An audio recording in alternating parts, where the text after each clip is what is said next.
आज का प्रसंग धनतेरस से संबंधित है। आप सभी लोग प्रसंग को बड़े ध्यान से और अंत तक जरूर सुनना। जय राधा रानी की। 5 दिनों तक चलने वाले दीपावली के महापर्व में धनतेरस का त्योहार सबसे पहले दिन मनाया जाता है और हिंदू पौराणिक मान्यता के अनुसार धनतेरस की तिथि पर भगवान धन्वंतरी का जन्म हुआ था। भगवान धन्वंतरी को आयुर्वेद और अच्छी सेहत के देवता के रूप में पूजा जाता है। दिवाली पर धनतेरस के दिन भगवान धन्वंतरी की पूजा करने से जीवन में सुख समृद्धि ऐश्वर्य और अच्छी सेहत का आशीर्वाद प्राप्त होता है। साथ ही इस दिन खरीदारी करना भी बहुत शुभ माना जाता है। धनतेरस के दिन हर तरह के शुभ कार्य प्रारंभ किए जा सकते हैं। इस दिन विशेष रूप से सोना और चांदी के आभूषण, नए बर्तन आदि खरीदे जाते हैं। धनतेरस के दिन इस प्रकार की विशेष चीजें खरीदने पर माँ लक्ष्मी जी का आशीर्वाद मिलता है। ऐसी मान्यता है कि धनतेरस के दिन हम जिस भी वस्तु की खरीदारी करके लाते हैं उसमें 13 गुना की वृद्धि होती है। इसलिए आपको ध्यान रखना है कि कोई भी ऐसी गलती ना करें, ऐसी वस्तु खरीद कर ना लाएं जिससे कि अशुभता आ जाए। तो धनतेरस के दिन ये चीज कौन सी है, खासकर हम आज के प्रवचन में आपको बताएंगे कि आपको इन 13 विशेष चीजों में से आपको कुछ ना कुछ वस्तुएं खरीदनी ही चाहिए। अगर आप इन सभी 13 वस्तुएं ना खरीद पाए तो इनमें से जो भी आपकी सामर्थ्य हो वह वस्तु आप घर पर खरीद कर ला सकते हैं। धनतेरस के दिन माँ लक्ष्मी जी, कुबेर देवता और धन्वंतरी भगवान की पूजा करने से घर हमेशा धन धान्य सुख सुविधा और वैभव से भरा रहता है। धनतेरस के दिन जो लोग सोने चांदी से बने हुए आभूषण या सोना चांदी ना खरीद पाए उन्हें भी इस दिन कुछ चीज अवश्य ही खरीदनी चाहिए। सबसे पहली वस्तु है नई झाड़ू। धनतेरस के दिन नई झाड़ू खरीदना बहुत शुभ माना जाता है। झाड़ू को माँ लक्ष्मी जी का प्रतीक माना जाता है और ऐसा माना जाता है कि नई झाड़ू से धनतेरस के दिन पहले पूजा करके फिर उसका प्रयोग करने से घर की सारी नकारात्मक ऊर्जा दूर हो जाती है और घर में सुख समृद्धि का वास हो जाता है। अगर हो सके, सामर्थ्य हो तो धनतेरस के दिन एक झाड़ू का गुप्त दान करना चाहिए। इसे आप मंदिर में किसी चौराहे पर या ऐसी जगह पर जहां से कोई भी जरूरतमंद व्यक्ति इस झाड़ू को उठाकर ले जाए वहां पर आपको रख देना चाहिए। दूसरी वस्तु है साबुत धनिया।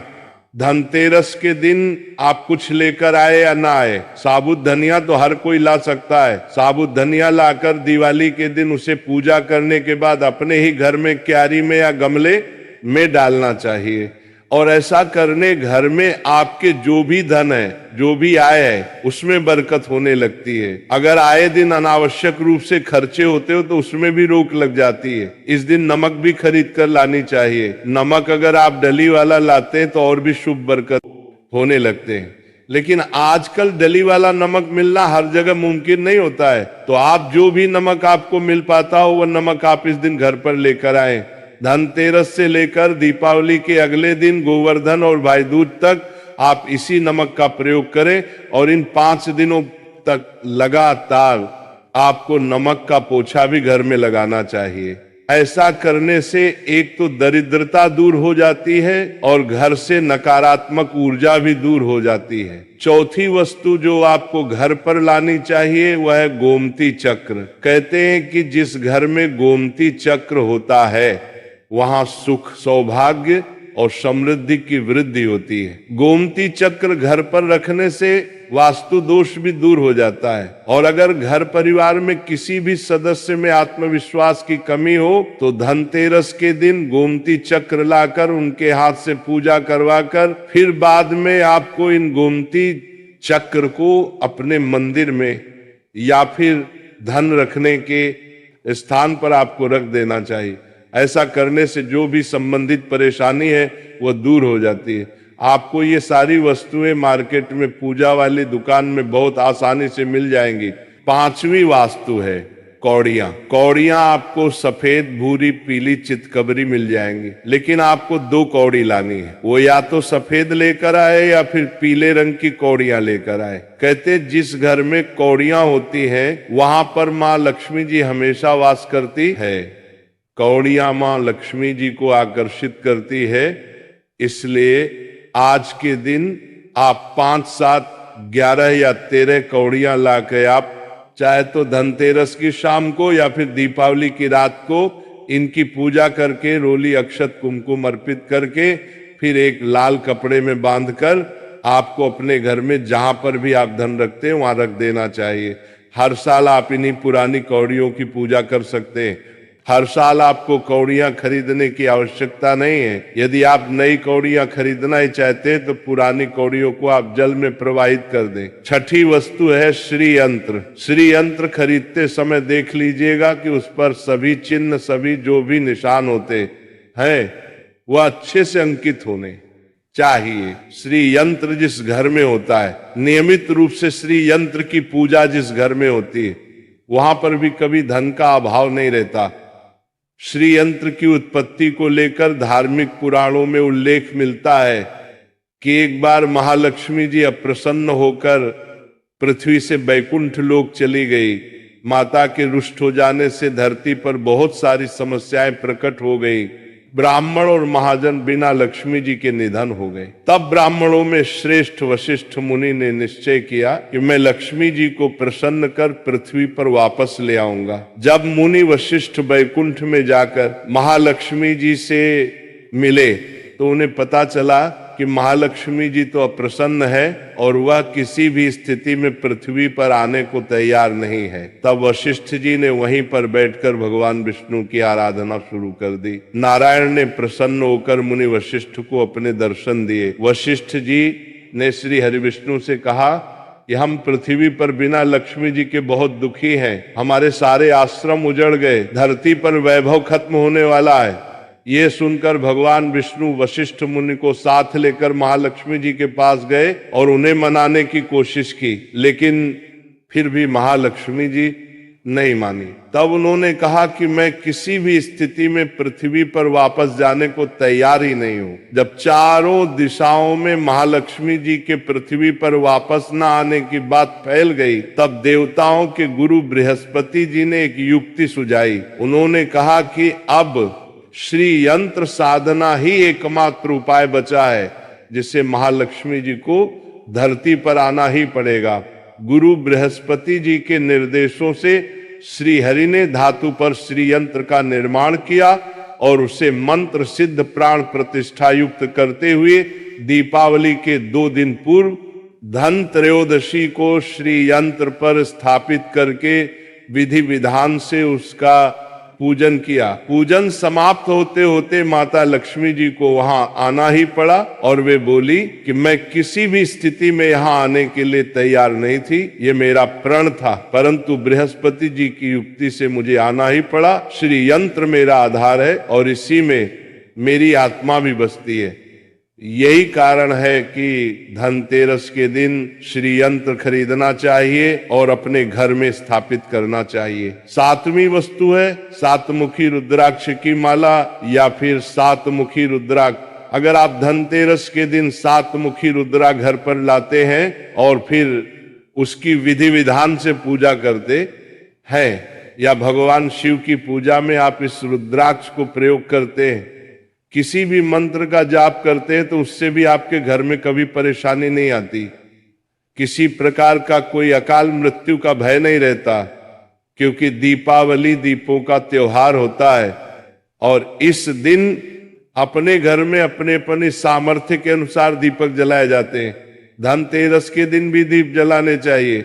अगर आप चाहते हैं आपके घर में साक्षात महालक्ष्मी जी का वास सदा बना रहे, पूरे वर्ष भर आपके घर में धन की कोई कमी ना रहे, आपको कभी कर्ज लेने की नौबत ना आए, तो ऐसे में धनतेरस की शाम को आप 13 दीपक घर के अंदर और 13 दीपक घर के बाहर जलाएं। ऐसा करने से भी महालक्ष्मी जी का आशीर्वाद प्राप्त होता है। और धनतेरस के दिन 8वीं जो वस्तु है वह आपको मिट्टी के दीपक जरूर खरीद कर लाने चाहिए। मिट्टी के दीपक आप अपनी सामर्थ्य के दिन आपको जलाने चाहिए अनुसार खरीद कर ला सकते। अगर हो सके तो किसी जरूरतमंद को जहां पर धन का भाव हो ऐसे घर में आप मिट्टी के दीपक का तेल सहित और बाती सहित रुई सहित दान भी कर सकते हैं। नवी वस्तु जो आपको खरीद कर लानी चाहिए वह है लक्ष्मी जी और गणेश जी की मूर्ति। वैसे तो मिट्टी की मूर्ति ही घर पर लाना शुभ होता है, लेकिन यदि आप मिट्टी की मूर्ति लाना चाहे तो धातु की मूर्ति जैसे कि आप चांदी की, सोने की या पीतल की मूर्ति भी घर पर ला सकते हैं। अगर आपके पास पहले से ही मूर्तियां हैं तो आप जरूरी नहीं है कि हर दीपावली पर मूर्ति खरीदें।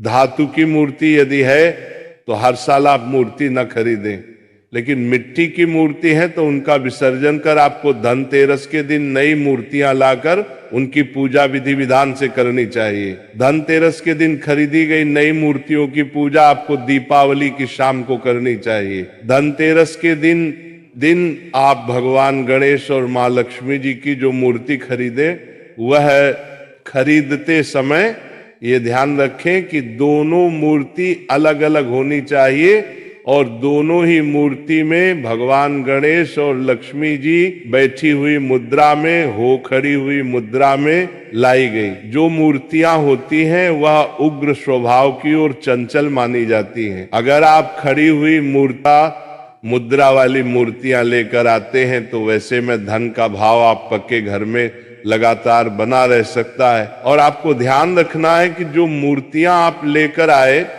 वह कहीं से भी खंडित ना हो, टूटी हुई ना हो।